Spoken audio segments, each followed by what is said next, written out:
Halo teman-teman semua, kenalin aku Sri Patona dan di sini aku nggak sendirian nih. Aku sama temanku juga namanya Aisyah Nisrina. Halo semua, aku Ais. Jadi di sini aku sama Patonah mau ngobrol bareng tentang hoax and hate speech nih. Bener banget. Tapi sebelum itu aku mau tanya dulu deh. Ais, gimana nih kabarnya? Apakah sehat atau sedang sedih atau gimana nih? Alhamdulillah aku sehat. Kamu sendiri gimana nih Patonah? Alhamdulillah sehat juga dan happy selalu. Walaupun tugas kita tuh numpuk tapi kita tuh harus tetap semangat ya Ais.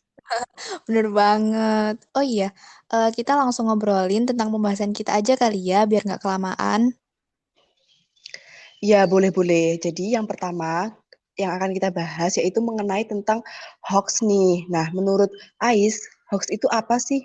Menurut aku, hoax itu suatu berita atau pernyataan yang memiliki informasi tidak valid atau berita palsu yang tidak memiliki kepastian dan sengaja disebarluaskan untuk membuat keadaan menjadi heboh dan menimbulkan ketakutan. Akan tetapi, ada juga hoax yang sengaja dibuat untuk membuat cara berpikir tentang suatu hal menjadi sesat karena tertipu berita atau opini hoax. Waduh, ngeri banget ya hoax ini, Ais. Iya nih, Pak Tona. Kamu tahu nggak hoax ini biasanya dalam bentuk apa aja? Tahu dong, jadi teman-teman, hoax biasanya dikemas dalam beberapa konten, seperti narasi informasi atau berita yang berlebihan atau membesar-besarkan keadaan. Kedua itu ada foto atau gambar rekayasa yang sebenarnya tidak ada hubungannya sama sekali dengan berita atau informasi yang dikabarkan. Dan yang ketiga itu video untuk menggambarkan secara lebih nyata tentang informasi atau berita yang disebar. Bener banget. Jadi hoax itu ada banyak bentuknya ya teman-teman. Apalagi di era teknologi sekarang ini, hoax lebih banyak beredar di media sosial seperti Instagram, Facebook, Twitter, WhatsApp, dan blog-blog tertentu. Iya nih Ais, bahkan aku baca dari laman web kominfo.co.id mengatakan ada 800.000 situs penyebar hoax dan hate speech di Indonesia. Wih, banyak juga ya, Pak Tona. Iya nih Ais. Nah, menurut kamu apa sih penyebab adanya hoax itu sendiri? Penyebab hoax ini ada banyak ya, seperti rendahnya literasi informasi masyarakat, yakni minat baca yang rendah, kemudian kebencian oknum terhadap popularitas publik figur tertentu, mudahnya membuat situs dan akun di media sosial yang dapat dipalsukan atau dianonimkan. Lalu, hoax biasanya sengaja dibuat untuk mencapai tujuan tertentu dan mendapatkan keuntungan dari dampaknya. Bener banget nih Ais, karena biasanya informasi palsu akan lebih cepat viral jika dibagikan dan semakin banyak visitors pada situs tersebut. Maka pemiliknya akan mengantongi penghasilan berupa uang.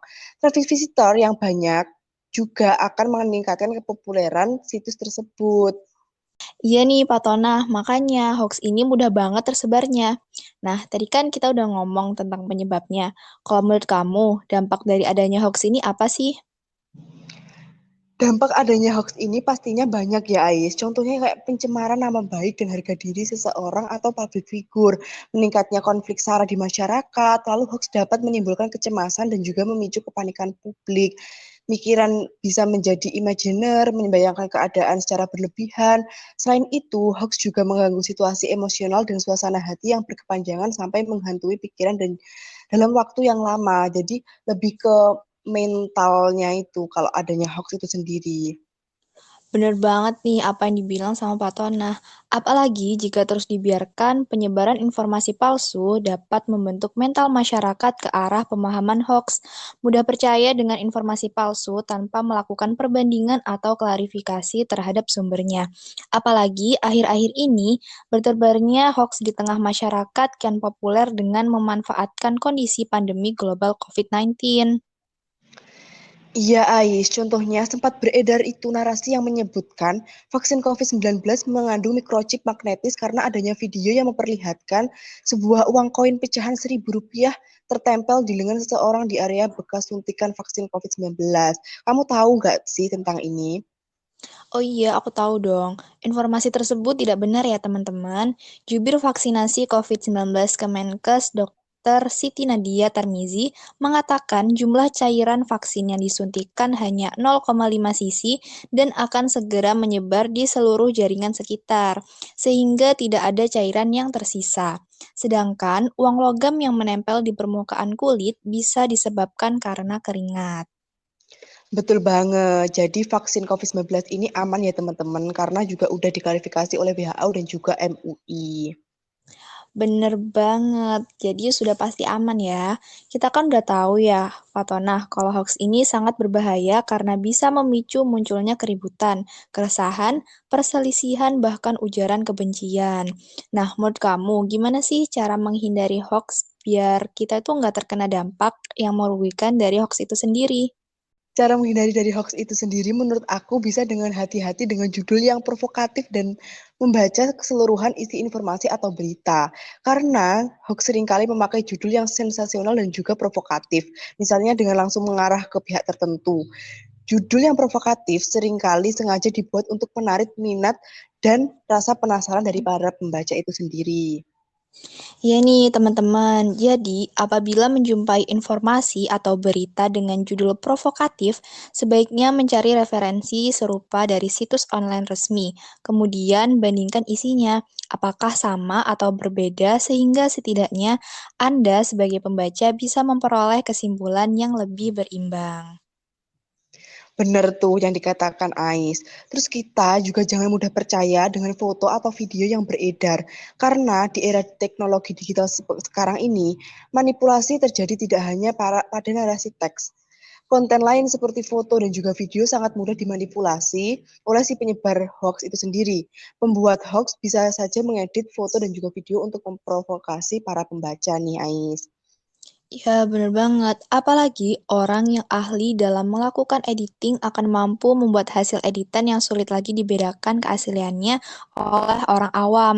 Maka dari itu, sebabnya kita harus berhati-hati dengan foto atau video yang beredar, terlebih di dunia maya ya, Fatona. Iya, Ais. Lalu kita juga harus berhati-hati membagikan informasi atau berita yang kita baca. Jadi jangan asal share, terlebih bila ditambah-tambahkan dengan hate speech atau ujaran kebencian hingga menimbulkan kembali informasi yang tidak benar. Kita harus cerdas dalam menyaring informasi mana yang berguna dan mana informasi yang tidak membawa manfaat. Atau bisa dikatakan dengan saring sebelum sharing nih, Ais. Bener banget tuh, Pak Tona. Kita harus saring dulu sebelum sharing. Nah, selain itu, perlu juga untuk menggalakkan budaya gemar membaca ke masyarakat. Dengan gemar membaca, masyarakat akan melek informasi dan teknologi. Iya, karena penyebab berita hoax marak beredar di media sosial itu karena masyarakat Indonesia sendiri itu literasi membacanya sangat kurang. Betul, Pak Tona. Nah, kalau kita menjumpai informasi hoax, bagaimana cara untuk mencegah agar tidak tersebar lebih luas lagi ya? Penggunaan internet bisa melaporkan hoax tersebut melalui sarana yang tersedia di masing-masing media. Misal pada media sosial Facebook sekarang, kita bisa menggunakan fitur report status dan kategorikan informasi hoax sebagai hate speech, harassment, rude atau threatening atau kategori lain yang sesuai. Jika ada banyak aduan dari para pengguna, biasanya Facebook akan menghapus status tersebut. Jadi kita bisa menjadi agen of change dari hoax dan juga hate speech itu sendiri melalui fitur-fitur atau melalui langkah-langkah kecil itu sendiri.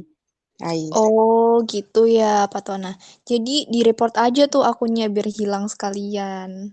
Ya bener nih Ais. Jadi biar beritanya tuh nggak tambah kesebar. Nah, kita kan udah ngobrol panjang lebar nih mengenai hoax. Kita lanjut ke pembahasan kedua aja ya kali Ais.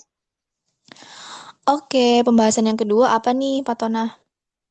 Nah, pembahasan materi yang kedua adalah tentang hate speech. Pasti banyak dong yang udah familiar dengan hate speech itu sendiri. Iya nih, sering banget lihat di media sosial, tapi masih banyak juga yang belum tahu loh apa itu hate speech. Wah, sayang sekali nih, masih banyak yang belum tahu mengenai hate speech itu apa. Menurut kamu nih, Ais, hate speech itu apa sih?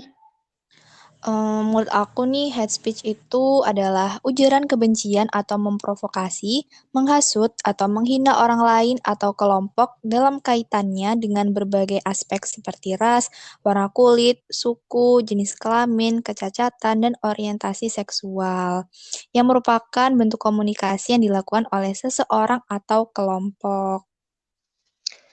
Wah, serem juga ya ternyata hate speech itu sendiri. Iya nih, Pak Tona serem banget. Menurut kamu, faktor apa saja sih yang mempengaruhi hate speech itu sendiri? Kalau menurut aku, lihat dari Instagram, ya ada dua faktor, yaitu ada faktor dari dalam diri atau internal dan juga faktor dari luar diri atau eksternal. Faktor internal sama faktor eksternalnya, contohnya apa aja sih? Jadi, faktor internal itu berupa kejiwaan atau psikologis pelaku yang daya emosionalnya itu tinggi, sedangkan faktor eksternalnya itu berupa faktor lingkungan, faktor kurangnya kontrol sosial, faktor kepentingan, dan juga faktor sarana, fasilitas, dan kemajuan teknologi. Tahu nggak faktor utama dari adanya hate speech itu apa? Loh, yang tadi masih bukan faktor utamanya ya. Kalau menurutku, eh, yakni faktor dalam diri individu, yaitu kejiwaannya, dan didukung oleh faktor sarana yang mudah digunakan dan semakin canggih, sehingga memudahkan pengguna mengakses semua fitur dan informasi tanpa batas. Benar nggak sih, Pak Tona? Yups, bener banget, Ais. Nah, dari faktor tersebut menimbulkan dampak buruk bagi seseorang yang menerima hate speech tersebut. Kamu tahu nggak dampak yang ditimbulkan akibat dari adanya hate speech itu sendiri? Dampaknya baik banget ya. Salah satunya nih berdampak bagi mental seseorang. Iya, tapi selain itu juga bisa berdampak ke fisik juga nggak ya? Wah, itu juga bisa sih. Mengutip Critical Race Theory, Ricard Delgado dan Jan Stefansik menjelaskan bahwa ujaran kebencian bisa merugikan fisik para korban, seperti menderita sesak nafas, sakit kepala, tekanan darah tinggi, pusing, meminum obat, melakukan tindakan bahaya, dan bahkan ada yang bunuh diri. Oh, mungkin karena ada yang sampai bunuh diri itu dibuat undang-undang tentang informasi dan transaksi elektronik atau yang biasa kita sebut UU ITE ya kali Ais. Bisa jadi tuh, karena di dalam UU ITE pasal 28 ayat 2, yakni setiap orang dilarang dengan sengaja dan tanpa hak menyebarkan informasi yang ditujukan untuk menimbulkan rasa kebencian atau permusuhan individu dan atau kelompok masyarakat tertentu berdasarkan atas suku, agama, ras, dan antar golongan atau SARA. Wah, ini sudah ada undang-undangnya aja masih banyak yang nyebar hate speech, apalagi kalau nggak ada undang-undangnya ya. Iya, bener banget. Nah, maka dari itu aku mau kasih tips nih, tips bijak untuk menghadapi hate speech. Wah, boleh tuh agar kita semua dapat menyikapi hate speech dengan bijak. Karena kan hate speech bakalan tetap ada nih. Iya, bener banget. Nah, jadi tips yang pertama adalah jangan merespon apabila memang apa yang orang lain katakan tentang diri kita itu tidak benar. Sebaiknya tidak perlu kita respon ya, karena terkadang ada orang yang berusaha mencari perhatian kita dengan melakukan hal-hal yang tidak penting. Bener banget tuh. Jadi, kalau kita ngerasa nggak ngelakuin hal yang dibilang oleh netizen itu, kita baiknya diam aja. Anggap saja itu sebagai angin lalu. Lanjut tips yang kedua nih, Ais. Oke, tips yang kedua adalah memaafkan.